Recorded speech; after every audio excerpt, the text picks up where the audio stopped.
शिक्षक भर्ती के बच्चे हैं, चाहे वो वर्ग 2 रहे चाहे वर्ग 3 रहे, आपके सिलेबस में जैसे आप आएंगे, अंग्रेजी की बात करते हैं थोड़ा सा, ठीक है। इंग्लिश में 2 पार्ट है, एक पार्ट में आपका कंप्रीहेंशन है और एक पार्ट में इंग्लिश प्रोलॉजी है, ठीक है। आप अवगत होंगे सभी चीज़ों, चाहे सीटेट वाले हो, सीटेट वाले हो। शिक्षक भर्ती वाले कितने बच्चे हैं स्पेशल? हाँ ठीक, चलो। तो आप अवगत हैं चीज़ों से लेके कि आपको 2 सेगमेंट है, एक कंप्रीहेंशन का सेगमेंट है, एक पेरोलॉजिक सेगमेंट है, ठीक है ना। और इंग्लिश वैसे भी हम लोग को तकलीफ देता है कि समझ आता नहीं क्या चीज़ रहता है, कैसा रहता है, और हाँ जानते नहीं, अब्बा डब्बा जब हो जाता है। तो हमको थोड़ा सा इंप्रूव करना है यहाँ पे, इंग्लिश में स्कोर करना है, क्योंकि आपका मामला देखो क्या है। पहली बात तो सीक्वेंस में सी टेट आएगा पहले, 1 तारीख को क्या है, अगले मंथ 1 तारीख को है ना, हाँ सी टेट। उसके बाद फिर अगला 7 तारीख कब है, 7 8 तारीख को, 8 तारीख को सी टेट है। 2 एग्जाम आपका मौका है, बहुत अच्छी बात है, बहुत अच्छा कोइंसिडेंस बना है कि 2 एग्जाम आप दे पाएंगे, सी टेट और सी टेट। उसके बाद फिर अभी क्योंकि वर्तमान में शिक्षक भर्ती का ज़्यादा माहौल नहीं दिख रहा है, फिर ठंडा हो गया है, अच्छी बात है, टाइम मिल जाएगा, टाइम मिल जाएगा। अभी इनमें से किसी का निकला है टेट वगैरह? आपका निकल गया है, आपका, बाकी लोग का टेट निकल गए हैं? हाँ, तो पहला प्राथमिकता टेट निकालो, एनी हाउ मतलब एनी हाउ टेट निकलना ही चाहिए। पहला काम तो वहाँ से प्रोग्राम स्टार्ट होता है, उसके बाद ही फिर आप आगे चीज़ों को करेंगे, है ना। तो टेट निकालना अनिवार्य है। 2 मौके हैं, 2 मौके, क्योंकि 2026 शुरू हो गया है, इस 26 में एक एग्जाम होगा शिक्षक भर्ती का, ठीक। उसके बाद बाकी तब तक गवर्नमेंट को, क्योंकि मोस्ट प्रोबेबल चांस है कि अक्टूबर नवंबर में ही शिक्षक भर्ती होगा। मई जून वाला माहौल चल रहा था, अभी फिलहाल ठंडा है, वो गवर्नमेंट के ऊपर, गवर्नमेंट चाहेगा तो कर दे, लेकिन अभी फिलहाल के माहौल में उतना नहीं दिख रहा है।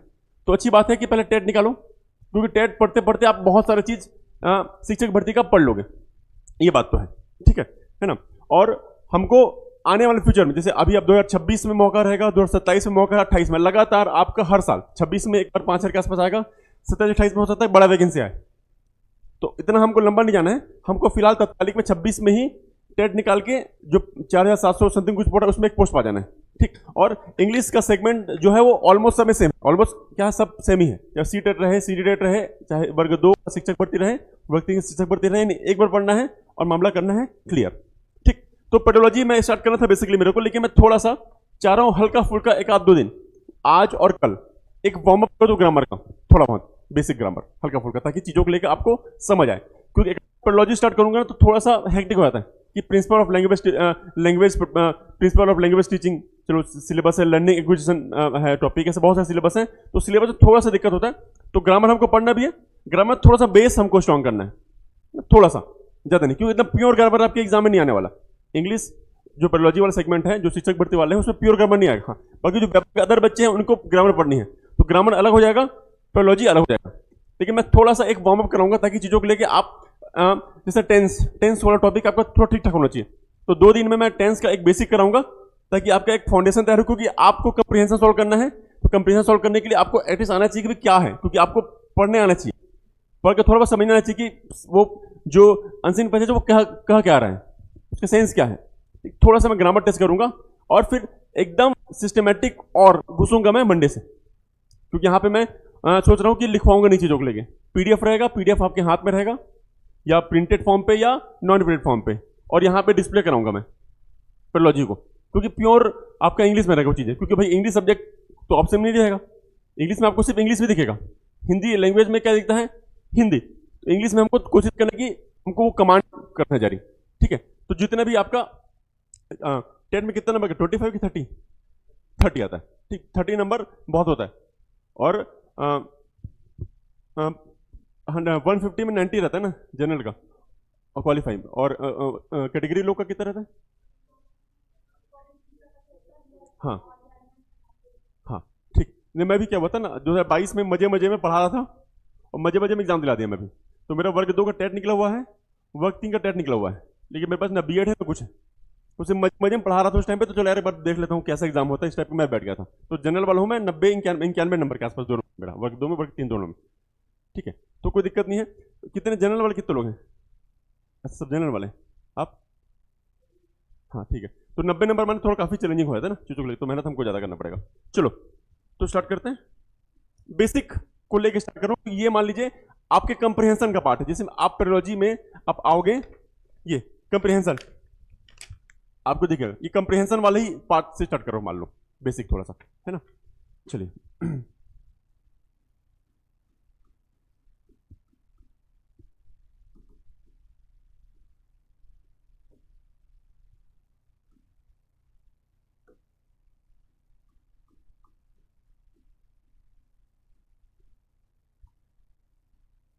हाँ, टेंस टेंस ध्यान देंगे पहले आराम से, सिर्फ ध्यान देंगे, फिर नोट करने बोलोगे नोट करेंगे। टेंस हमको बताता है, tense tells us about time and work. Tense tells us about time and work. जैसे अभी हम प्रेजेंट है तो अभी हम वर्तमान में क्या काम कर रहे हैं, ठीक है ना। पास्ट में जैसे अभी वर्तमान में आप इंग्लिश पढ़ रहे हो, पास्ट में जस्ट आप मैथ्स पढ़ के आए हो, फ्यूचर में आप क्या पढ़ोगे, सीडीपी पढ़ोगे। तो ये किस टाइम पे कौन सा काम हुआ है, कि कोई काम अभी अभी जैसे इंग्लिश कंटिन्यूएशन में है, अभी क्या काम कर रहे हो आप, इंग्लिश वाला काम क्या है, कंटिन्यूएशन में है। मैथ्स आपका कंप्लीट हो चुका है। इस सेंस में आपका परिभाषा आता है टेंस का, tense tells us about time and work. अब इसी टेंस और टाइम और वर्क को हम तीन कैटेगरी में क्लासिफाई करते हैं, जिसको बचपन से पढ़ते आ रहे हैं हम लोग। पहला होता है आपका प्रेजेंट, प्रेजेंट, फिर पास्ट, फिर आपका future. Present, past and future. और हर टेंस का चार प्रकार होता है, बेसिक ये बचपन से पढ़ते आ रहे हैं, तो इस पर ज्यादा जोर नहीं देना फिलहाल। तो भी हर टेंस का हमको पढ़ना चार प्रकार। सिंपल, सिंपल यानी कैसे, देखो प्रेजेंट सिंपल, पास्ट सिंपल और फ्यूचर सिंपल, ठीक। फिर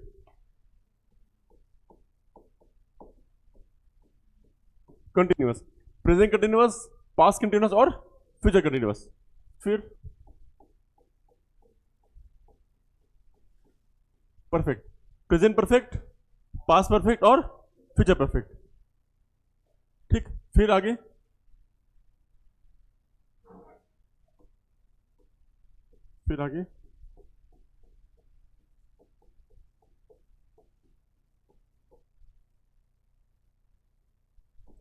परफेक्ट कंटिन्यूअस, ठीक है। कैसे, present perfect continuous, past perfect continuous और फ्यूचर परफेक्ट कंटिन्यूअस। यानी हम टेंस को टोटल 12 पार्ट में क्लासिफाई करेंगे, ठीक है। तीन इसका सॉरी, चार इसका, ठीक, 4 तिया 12, ठीक। तो ये बेसिक चीज है, नोट करोगे, नहीं करोगे नोट, क्यों नोट नहीं करोगे।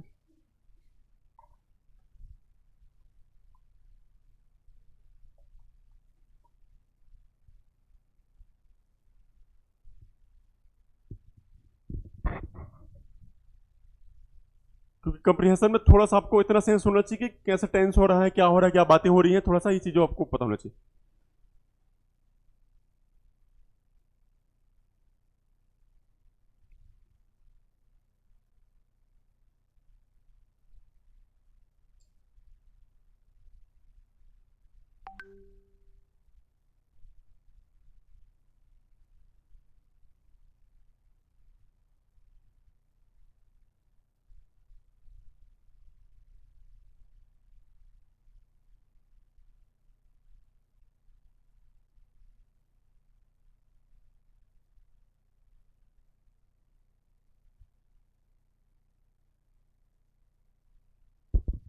लेकिन तुम तो फ्री वाले हो ना, तो इंग्लिश कैसे,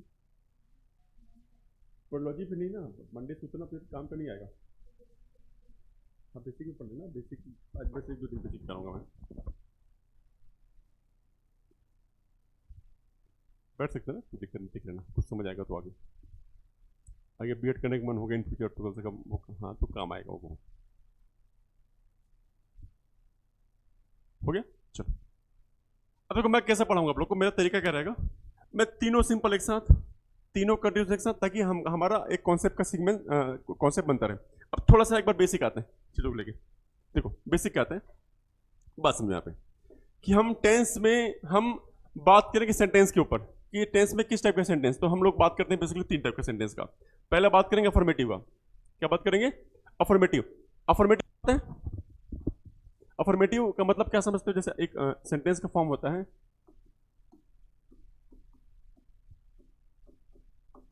अफर्मेटिव। अफर्मेटिव का मतलब होता है सकारात्मक कथन। जैसे मैं जाता हूं, मैं आता हूं, मैं पढ़ता हूं, मैं लिखता हूं, मैं खाता हूं, मैं पीता हूं, मैं सोता हूं, मैं पढ़ मैं लिख रहा हूं, मैं खाऊंगा, मैं खाऊंगा, मैं पीऊंगा। इसमें कोई भी निगेटिव चीज हो रही है क्या? नहीं। ठीक, तो जितने भी आपके पॉजिटिव जितने भी आपके पॉजिटिव जितने भी आपके पॉजिटिव सेंटेंसेस होंगे, जितने भी आपके पॉजिटिव सेंटेंसेस होंगे, वो क्या कहलाएगा? आपका अफर्मेटिव। अब हमको ये देखना है, क्योंकि ये पूरा जितना भी टेंस है, जितना भी 12 टेंस है, वो टिका हुआ है स्ट्रक्चर पे, और वही आज तक याद नहीं हो पाया। बचपन से हम पढ़ते आ रहे टेंस, बचपन से पढ़ रहे, ऐसा कोई टॉपिक तो नहीं है टेंस की जिसको पहली बार पढ़ रहे हो, कई बार पढ़ चुके हैं बचपन में, लेकिन आज तक हमको याद नहीं हुआ। याद नहीं होने का रीजन है कि उसका बेस हमको क्लियर नहीं है। तो आज मैं बेस के ऊपर बात करूंगा कि बेस क्लियर हो गया, एक स्ट्रक्चर से सारे स्ट्रक्चर खत्म करूंगा मैं। अब देखो कैसे। अब कोई भी अफर्मेटिव रहे, कोई भी का मतलब कोई भी, ये अफर्मेटिव 12 सिंपल का पूरा अफर्मेटिव, पूरा कंटिन्यूअस, पूरा परफेक्ट कंटिन्यूअस, कोई भी टाइप का अफर्मेटिव रहे, उसका मेन बेस क्या रहेगा, उसका मेन स्ट्रक्चर क्या रहेगा? बात समझो। सबसे पहला इसमें आएगा सब्जेक्ट। क्या आएगा? सब्जेक्ट। सब्जेक्ट के बाद आएगा वर्ब, फिर आएगा आपका ऑब्जेक्ट। ठीक, अब ये वर्ब फिर दो पार्ट में डिवाइड होता है। एक हो जाता है आपका हेल्पिंग वर्ब, और एक हो जाता है आपका मेन वर्ब। यानी कुल मिला के अगर देखा जाए हमारा स्ट्रक्चर क्या रहेगा? मेन हमारा स्ट्रक्चर रहेगा ऐसे। मैं बताऊंगा सब्जेक्ट में क्या कर लेंगे। सब्जेक्ट प्लस हेल्पिंग वर्ब,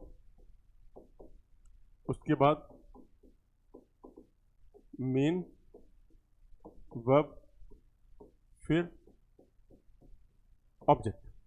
ये सिस्टम है। ध्यान देंगे, रुको अभी नोट करने टाइम मिलेगा, अभी ध्यान दो बस यहां पे। सब्जेक्ट, बात समझो। सब्जेक्ट का मतलब क्या होगा? सब्जेक्ट का मतलब कोई भी नाउन, कोई भी नाउन का मतलब नेम, कोई भी नाम हो कोई भी नाम हो, वो सभी क्या होगा? सब्जेक्ट होगा। या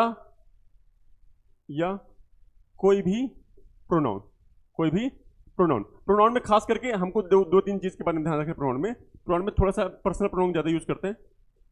एक हो जाएगा फर्स्ट पर्सन, एक हो जाएगा सेकंड पर्सन, एक हो जाएगा थर्ड पर्सन। थर्ड पर्सन यहां पे मैं लिख देता हूं सिंगुलर, और यहां पे लिख देता हूं प्लूरल। सिंगुलर का मतलब कोई चीज एक हो, उसको बोलते हैं सिंगुलर। एक ज्यादा हो क्या बोलते हैं? प्लूरल, यानी एक वचन और बहुवचन। अब यहाँ पे फर्स्ट पर्सन मतलब अगर बोलने वाला, देखो फर्स्ट पर्सन मतलब क्या होता है? बोलने वाला। स्पीकर के बारे में बात होगा। किस बारे में बात होगा? स्पीकर के बारे में। अभी मैं अकेले हूं तो यहां पे हो जाएगा फर्स्ट पर्सन, हो जाएगा आई। क्या हो जाएगा? आई। दो तीन लोग मिल के यहां आपको पढ़ाएंगे या कुछ चीज बताएंगे, तो वहां पे हो जाएगा वी। यानी फर्स्ट पर्सन सिंगुलर नंबर क्या हो जाएगा? आई। फर्स्ट पर्सन प्लूरल नंबर क्या हो जाएगा? वी। यानी आई और वी क्या होगा? First person. अब सुनने वाला, सेकंड पर्सन मतलब फर्स्ट पर्सन बोलने वाला जो स्पीकर होगा, सेकंड पर्सन का मतलब सुनने वाला। तो सुनने वाला चाहे एक रहे तो भी इसको लिए क्या बोलोगे? यू बोलोगे। एक ज्यादा रहे तो भी क्या बोलोगे? यू बोलोगे। ठीक। थर्ड पर्सन यानी बोलने वाला, सुनने वाला। हम दोनों के अलावा कोई तीसरा, जैसे मान लो ऑफिस में कोई मैडम बैठी है, लड़की है, तब उसके लिए लगा देंगे सी। कोई सर है, उसके बारे में हम लगा देंगे ही। ठीक। कोई नॉन लिविंग थिंग है, कोई निर्जीव चीज है, वहां पे लगा देंगे इट। ठीक। तो थर्ड पर्सन यानी कि बोलने वाला और सुनने वाला के अलावा, बोलने वाला और सुनने वाला के अलावा जो भी चीजें, अगर वो मैस्कुलाइन, अगर वो पुल्लिंग को शो करता है तो ही, अगर वो फेमिनाइन को शो करता है तो सी, और नॉन लिविंग को इट, इन सब का हो जाएगा बहुवचन यानी प्लूरल फॉर्म क्या हो जाएगा? दे। यानी मोस्टली सब्जेक्ट में आपका कोई भी नाम आएगा। Ram is going to market, Shyam is going to market, Sita is reading a book, Sita is listening music, I am going to market, you are going to market. ठीक है, he is going to market. ये सब चीजें तो सब्जेक्ट में mostly case आता है noun का, यानी कोई भी नाम का, और प्रोनाउन में ये सब केस का, I, we, you, he, she, it और दे। ठीक, तो ये हो गया आपका, ये हो गया आपका क्या, सब्जेक्ट। क्या हो गया, सब्जेक्ट। अब थोड़ा सा बात कर लेते हैं हेल्पिंग वर्ब के ऊपर।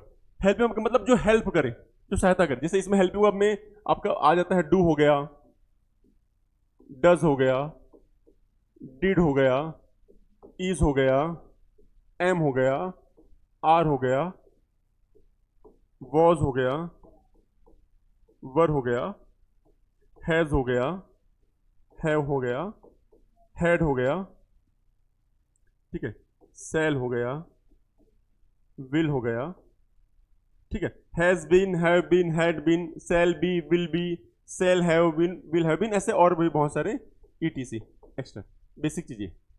ठीक, ये होगा आपका हेल्पिंग वर्ब। अब थोड़ा सा और आगे बढ़ते हैं, आगे बढ़ते हैं और हम थोड़ा सा और चर्चा करते हैं मेन वर्ब के ऊपर। उसके पहले थोड़ा सा मैं स्किप करके यहाँ पे अब लिखा दूंगा आपको, ये लिख लो पहले, फिर मेन वर्ब के ऊपर बात करूंगा। इसको नोट कर लो, चलो फास्ट।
हो गया।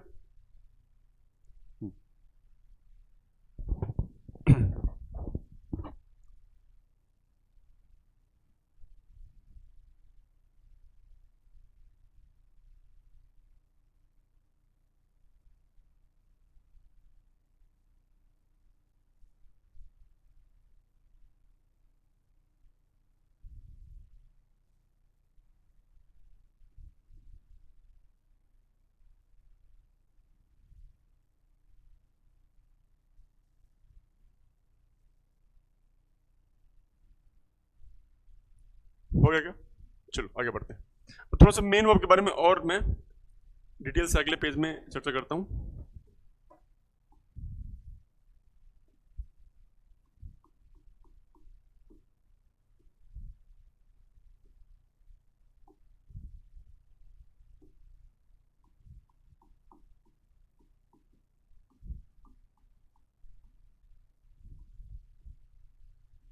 मेन वर्ब देखो, अब मेन वर्ब में ना हम बचपन से पढ़ते हैं क्रिया के रूप, फॉर्म ऑफ वर्ब।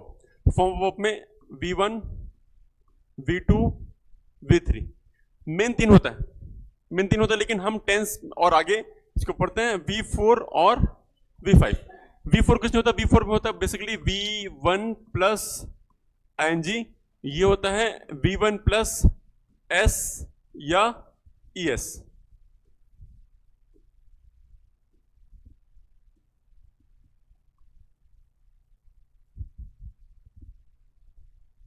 रिक्वेस्ट जैसे गो, फिर सेकेंड फॉर्म क्या होता है वेंट, फिर थर्ड फॉर्म गॉन, गो वेंट गॉन, फिर अगला गोइंग, अगला गोस, अगला गोस। अब एक चीज ध्यान रखना है यहाँ पे, एक चीज और कि ईएस, ईएस जब वर्ब का लास्ट लेटर अगर ओ हो,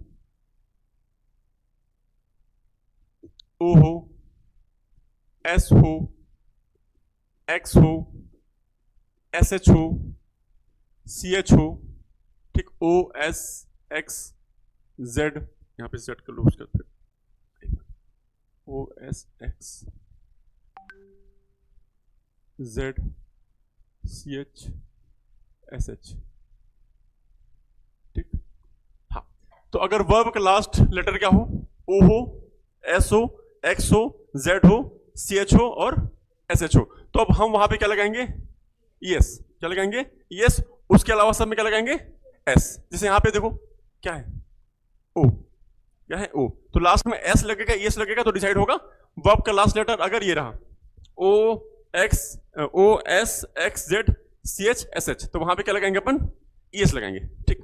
फिर आगे बढ़ते हैं, आगे बढ़ते हैं, जैसे और देख लेते हैं, इट, एट, ईटन, ये सिंपल है, बस आईएनजी फॉर्म जोड़ देना,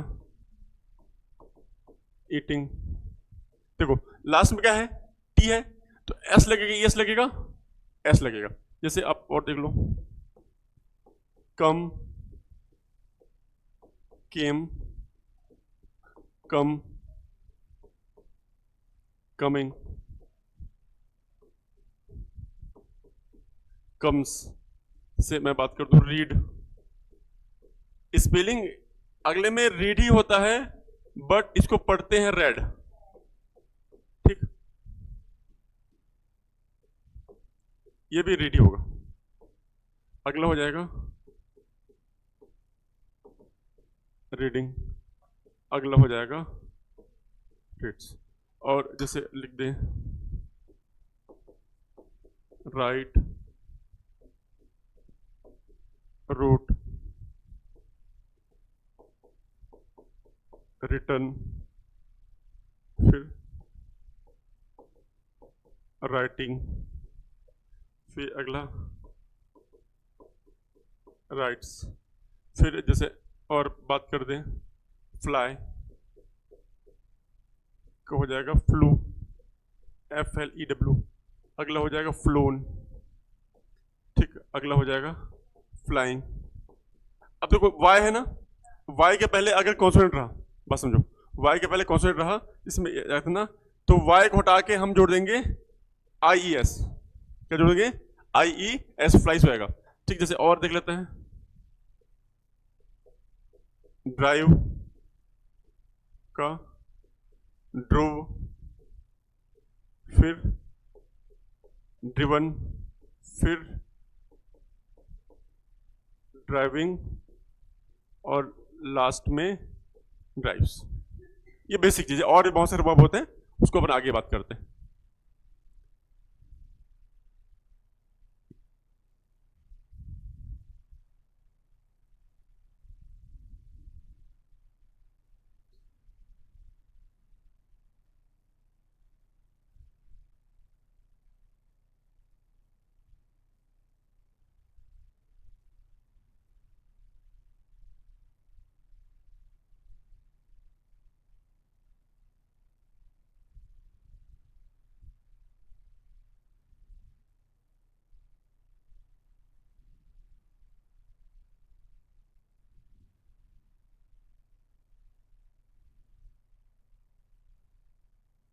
तो ये चीजें याद होनी चाहिए ना, आगे काम आएगा, go went gone, eat ate eaten, come came come, read read read, write wrote written, fly flew flown, drive drove driven, और भी बहुत सारे होते हैं, बस अभी एक बेसिक देख लो।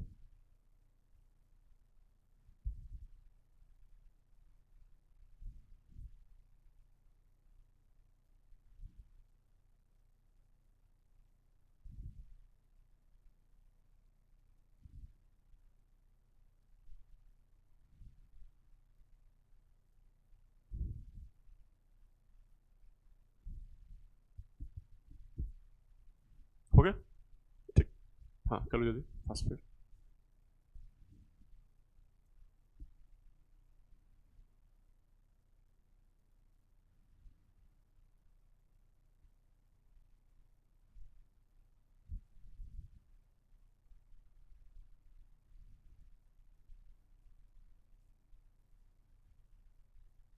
क्या हो गया, क्या पूछ रही है?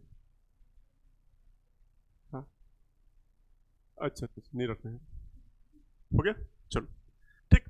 तो सब्जेक्ट हो गया, help you main verb, object जो अदर पार्ट बचा, जो पार्ट बचा वो सब क्या हो जाएगा, ऑब्जेक्ट। ठीक, तो कुल मिला के ध्यान दो मेरी तरफ, अफर्मेटिव रहा, कोई भी अफर्मेटिव रहा उसका स्ट्रक्चर क्या होगा, सब्जेक्ट बोलो साथ साथ, फिर हेल्पिंग वर्ब, सब्जेक्ट के बाद हेल्पिंग वर्ब, फिर मेन वर्ब, फिर ऑब्जेक्ट, फिर से helping verb main verb object, एक बार बोलो, subject helping verb main verb object, tense खत्म, जाओ कर। ये बेस है, ये बेस है, ये बेस है, इसी बेस पे पूरा देखेंगे कैसे टेंस खत्म करेंगे। ठीक चलिए, तो ये हो गया। अब निगेटिव के ऊपर बात कर लेते हैं थोड़ा सा। निगेटिव, निगेटिव का मतलब नकारात्मक। ठीक, मैं नहीं जाऊंगा, मैं नहीं आऊंगा, मैं नहीं खाऊंगा, मैं नहीं पढ़ रहा, मैं नहीं खा रहा, मैं नहीं जा रहा, ये सब क्या है, निगेटिव है। ठीक, तो बात समझना, निगेटिव क्या होगा, बस निगेटिव क्या होगा कि ये जो स्ट्रक्चर है ना, यहां पे हेल्पिंग वर्ब और मेन वर्ब के बीच में क्या लग जाएगा, नॉट, बस। ठीक, बाकी डू कब लगेगा, डज वो सब टेंस शुरू करेंगे तब बात करेंगे, फिलहाल अभी बेसिक की बात कर रहे हैं। तो दोनों वर्ब के बीच में क्या लग जाएगा, नॉट, यानी हमारा स्ट्रक्चर क्या हो जाएगा, हमारा स्ट्रक्चर क्या हो जाएगा, सब्जेक्ट फिर हेल्पिंग वर्ब, इसके बाद नॉट, फिर मेन वर्ब प्लस ऑब्जेक्ट। ये जैसे हम लिख रहे हैं, ठीक है, हम लिख रहे हैं, या हम पत्र लिख रहे हैं, हम ईमेल लिख रहे हैं, ठीक है, we are writing an email, we are writing an essay, ठीक, we are writing a letter, ठीक है ना, ए लेटर हो गया। तो यहां पे अब नेम में क्या हो जाएगा, we are not writing an essay, we are not writing an email, we are not writing a letter. तो वहां पे क्या लगा रहे हैं हम, देखो जैसे यहाँ पे अगर आप देखोगे एक बेसिक स्ट्रक्चर के बारे में बात, जैसे अपन बात करते हैं फॉर्मेटिव के बारे में, जैसे यहाँ पे एक देखे थे कि we are writing a letter, देखो वी क्या है, सब्जेक्ट है, ये क्या है, हेल्पिंग वर्ब है, ये क्या है, मेन वर्ब है, बाकी जो बचा मेन वर्ब के बाद वो सब क्या हो जाएगा, ऑब्जेक्ट हो जाएगा। इसी का अगर हमको बनाना हो, मान लो इसी का हमको बनाना हो निगेटिव, तो बस क्या हो जाएगा, वी आर नॉट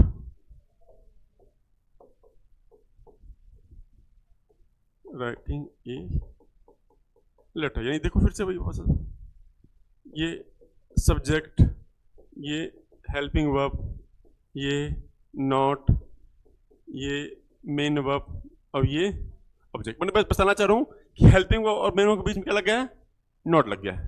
ठीक, ये बेस स्ट्रक्चर की बात कर रहे हैं। ठीक, अब एक चीज और बात कर लेते हैं, इंट्रोगेटिव के बारे में बात कर लेते हैं। ये हो गया।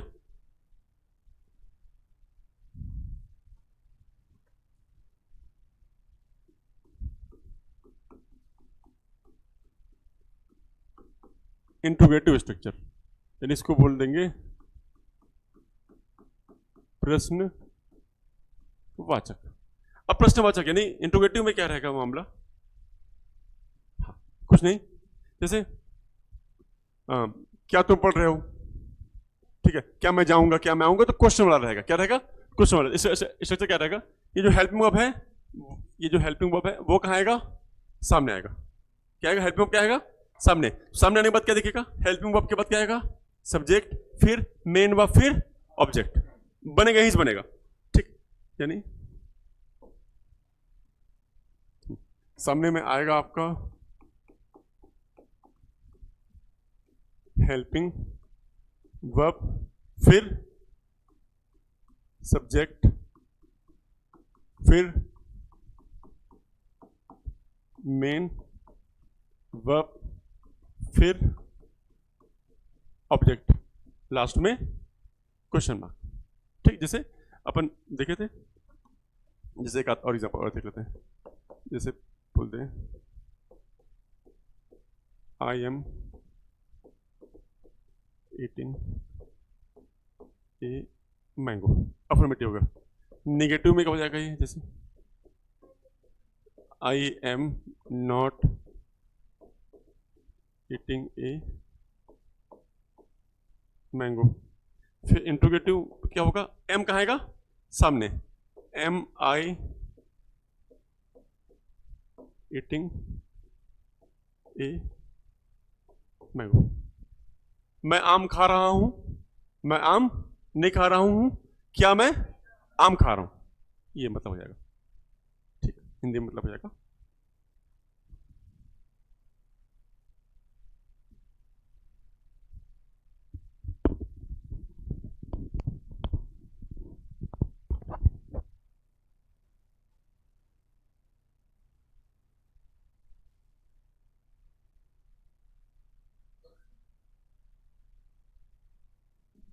हो गया?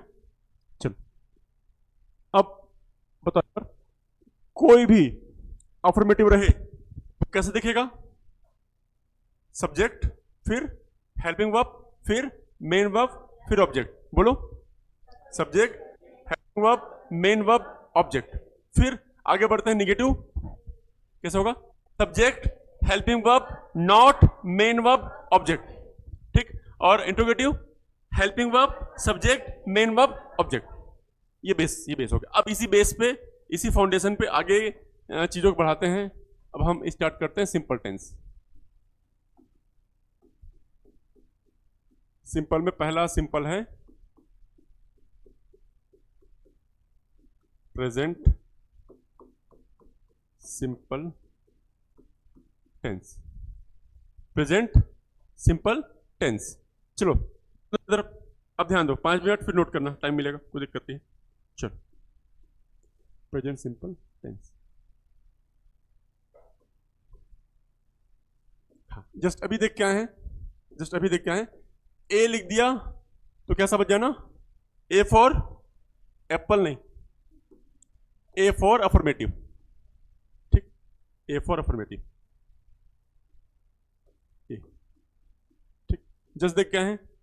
Subject plus helping verb plus main verb plus object. समझ गए? Short and sweet. अब बात समझना, अब थोड़ा सा, अब देखो पूरे टेंस में ना, देखो पूरे टेंस में, पूरे टेंस में जो चेंज होगा वो हेल्पिंग वर्ब और मेन वर्ब, यही चीजें चेंज हो गए, यही चीजें चेंज हो के 12 टेंस का निर्माण करेंगे। किसी में हेल्पिंग वर्ब चेंज होगा, किसी में नहीं लगेगा, किसी में लगेगा, किसी में दोनों चेंज होगा। ये सब अपन आगे बात करते हैं, एक करके। ये फाउंडेशन ये रहेगा। लेकिन जैसे अब बात समझते हैं, जैसे स्टार्टिंग मैं जैसे कैसे पढ़ाऊंगा? सिंपल तीनों, पहले प्रेजेंट सिंपल, उसके बाद पास्ट सिंपल, फिर सिंपल, उसके बाद continuous, present continuous, past continuous, future continuous. तो स्टार्टिंग के दोनों, स्टार्टिंग के दो टेंस यानी सिंपल के दो टेंस, प्रेजेंट सिंपल और पास्ट सिंपल। स्टार्टिंग के दो tense present simple, past simple में हम हेल्पिंग वर्ब का इस्तेमाल नहीं करेंगे। अब एक एक टेंस को पूछते हैं, अब एक एक टेंस में आते हैं। तो स्टार्टिंग के दो टेंस प्रेजेंट सिंपल और सिंपल में हेल्पिंग का इस्तेमाल नहीं होता, बाकी जितने भी टेंस में 10 टेंस है सब में यूज होता है। स्टार्टिंग के दो में प्रेजेंट सिंपल और पास्ट सिंपल में हेल्पिंग वर्ब का इस्तेमाल नहीं होता। ठीक, अब बात समझते हैं। अब आते हैं पर्टिकुलर स्ट्रक्चर पे। हाँ, तो यहां पे सब्जेक्ट आएगा। अब मेन वर्ब, या तो मेन वर्ब आएगा V1 या आएगा V5। V5 यानी खट से दिमाग में दौड़ना चाहिए, या यस वाला प्लस ऑब्जेक्ट। तो पर्टिकुलरली प्रेजेंट सिंपल का स्ट्रक्चर क्या हुआ? सब्जेक्ट प्लस V1 या V5 प्लस ऑब्जेक्ट। ये क्या है? सब्जेक्ट मतलब सब्जेक्ट, हेल्पिंग वर्ब का इस्तेमाल नहीं होगा तो यहां पे दिखेगा नहीं हेल्पिंग वर्ब। मेन वर्ब में क्या रहेगा? मेन वर्ब में 5 ऑप्शन है, पांच ऑप्शन में से यहाँ पे V1 लगेगा या तो V5 ऑब्जेक्ट का ऑब्जेक्ट। मैं बोला था कि दो चीज हमेशा चेंज होगा, चाहे हेल्पिंग वर्ब और मेन वर्ब दोनों पहले चेंज होता रहेगा, यही चेंज हो के अलग अलग टेंस का निर्माण करेगा। ठीक, तो यहां पे हमारा मेन स्ट्रक्चर क्या हो गया, सब्जेक्ट प्लस V1 या V5 प्लस ऑब्जेक्ट। अब दो ऑप्शन है, अब देखो सब्जेक्ट के अकॉर्डिंग V1 लगेगा, सब्जेक्ट के अकॉर्डिंग क्या लगेगा V5। अब V5 का मतलब मैं यहां लिख देता हूं ताकि और कंफ्यूजन ना हो चीजों लोगों को, V1 प्लस S या ES। ध्यान दो अगर हमारा सब्जेक्ट रहा I V U दे और प्लूरल, अगर हमारा सब्जेक्ट क्या रहा I V U दे और प्लूरल, सिंगुलर चीजें आई भी ठीक है, मोस्टली सिंगुलर, वी को भी इसमें सिंगुलर ट्रीट करते हैं। ठीक, तो आई बस याद रखना भी, आई वी यू दे और प्लूरल के साथ, ये जो बहुवचन है ये सब क्या है बहुवचन, आई को भी यहाँ पे बहुवचन के तौर पे लेते हैं। ठीक है, ये सब बहुवचन, ये सब बेसिकली ना आई भी प्रेजेंट सिंपल में आई बन जाएगा, प्लूरल फॉर्म बन जाएगा। ठीक, हाँ, क्योंकि आई वी यू दे और प्लूरल, और यहाँ पे V5 यानी कि सिंगुलर फॉर्म, क्या सिंगुलर में क्या होगा, ही सी इट एनी नेम। अब एक याद कर लो, अब इसमें याद कर लो, या तो आप ये याद कर लो कि भैया आई वी यू दे और के साथ क्या लगेगा V1, और बचा ही सी इट और एनी नेम के साथ क्या लग जाएगा V5।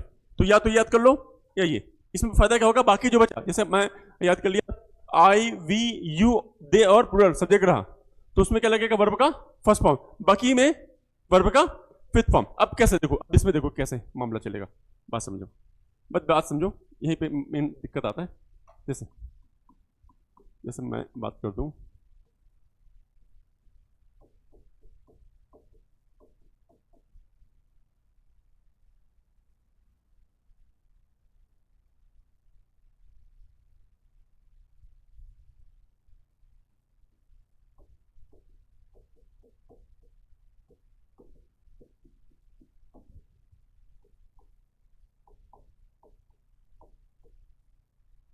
रुको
अब देखो बात समझो यहाँ पे, अब ये subject I fill in the blank a letter, write की राइट्स, राइट क्यों, क्योंकि आई वी यू दे आ गया, वी यूज फर्स्ट फॉर्म। आगे ही fill in the blank football, play की प्लेस, हाँ ही माने ही, ये ही है ना, ही के साथ हाँ, ही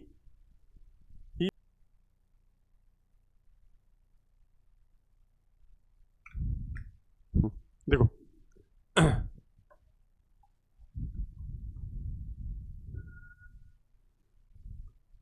हाँ, अब ये बताओ फर्स्ट डू लगेगा डज लगेगा, अब कैसे पता चलेगा, यहां से ये क्या है भाई B1 है, क्या है B1 है, यानी क्या हो जाएगा यहाँ पे आई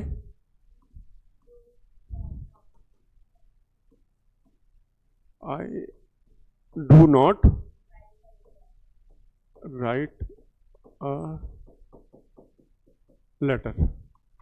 अगला डू की डज, तो क्या होगा? ही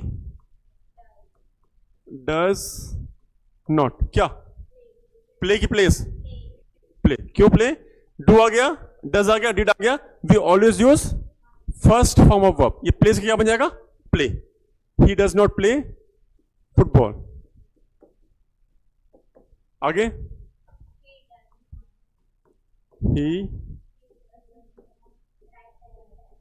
he does not write a letter। अगला boys do not play football। आगे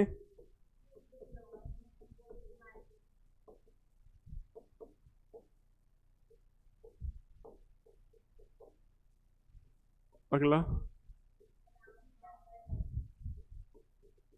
does not go to market, no doubt।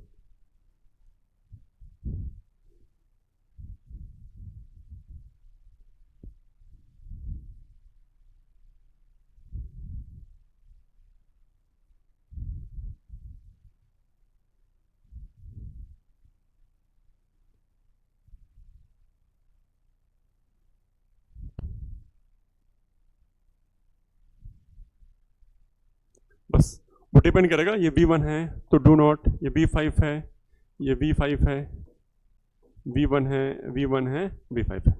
Change करेगा वर्ब, वर्ब के अकॉर्डिंग चीजें चेंज होगी। डू डज, आगे जब डिड पढ़ेंगे तो वहां पे V2 दिखेगा। हो गया? ठीक। आगे इसको बना लेना, इसको क्या होगा बोलो? इसका Sita does not read a book. अगला they do not drive a car. अगला we do not read a book. अगला she does not drive a car. अगला boys do not fly kites. अगला Ram does not fly a kite. ठीक, Ram do not, यहां पे does not, यहां पे do not रहेगा। Boys do not fly kites, यहां पे Ram does not fly a kite. ठीक, ऐसा। चलो यहां तक कोई दिक्कत? ठीक, आगे बढ़ाएंगे इस सीरीज को कल तक में थोड़ा सा, फिर स्टॉप करके मैं पेरोलॉजी वगैरह स्टार्ट करूंगा, क्योंकि मैंने स्टार्ट वो करना है, लेकिन एक बेसिक मैं चाह रहा था थोड़ा सा आपको पता चले, क्योंकि जब सॉल्व करोगे कंप्रीहेंशन तो ये तो फिर नहीं बनता, तो ये बने। एक दो दिन लेता हूँ इसको, ग्रामर को मैं, चलेगा? ठीक, सिलेबस के लिए मैं यहाँ पे आपके कंटेंट मेरे पास रहेगा, यहाँ पे मैं शो करूंगा पेरोलॉजी के लिए, ताकि टाइम हमारा बचे लिखवाने से। ठीक, चलो आज की सभा यही समाप्त।